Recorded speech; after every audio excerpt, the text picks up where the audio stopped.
रहे। 2 से 3 किलो आटा देना कोई दूभर नहीं होता, और ये सभी तो इतने बड़े और धनी सेठ है, बहुत पैसे वाले हैं। लेकिन आज ये हमें जानबूझकर हमसे मुंह फेर रहे हैं। हमने इनके आगे गुरुजी की बहुत महिमा गाई थी, इसलिए आज गुरुजी से छिड़कर ये ऐसा कह रहे हैं।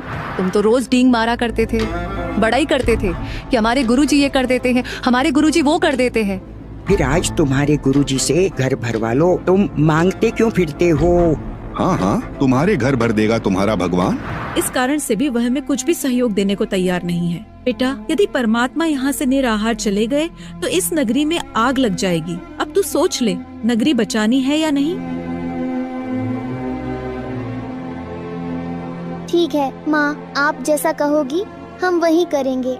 बेटा, सिर्फ 3 सेर आटा लाना, हम नहीं खाएंगे, सिर्फ गुरुजी और मेहमानों को खिला देंगे तो यह नगरी भी बसी रह जाएगी। इस नगरी के लोगों में तो अभिमान छा गया है धन का। ये इनके अंदर का अभिमान ही है जो इनका नाश कर देगा।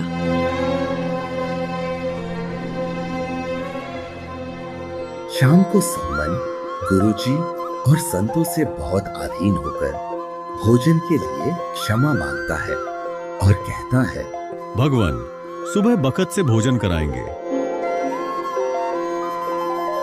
ठीक है बेटा, जल पीला दे 1-1 गिलास। जी गुरुजी।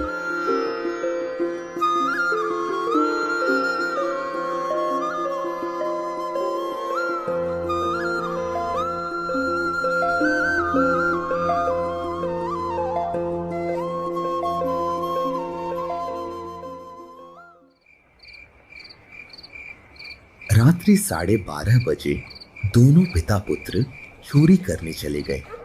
जहां चोरी करने गए वो लाला जी का कच्ची ईंटों का मकान था। उसमें अंदर जाने के लिए दोनों ने सुराख कर लिया, ऐसा सुराख जिसमें अंदर घिसट कर प्रवेश किया जा सकता था। बेटा, तू बाहर रहना, मैं अंदर जाता हूँ, और यदि लाला जी जाग गया तो मैं इस कपड़े में आटा बांधकर कपड़े को बाहर फेंक दूंगा। तू लेकर भाग जाना। नहीं पिताजी, अंदर मैं जाऊंगा। यदि लाला जी जाग गया और यदि मुझे पकड़ भी लेगा तो राजा के पास पेश करने पर भी शायद राजा मुझे बच्चा समझकर माफ कर देगा, वरना पिताजी यह राजा चोरों को माफ नहीं करता, सीधा फांसी देता है। और पिताजी, आप तो बड़े हो, आपको राजा क्षमा नहीं करेगा। मैं बच्चा हूँ, इसलिए शायद मुझे क्षमा कर दे।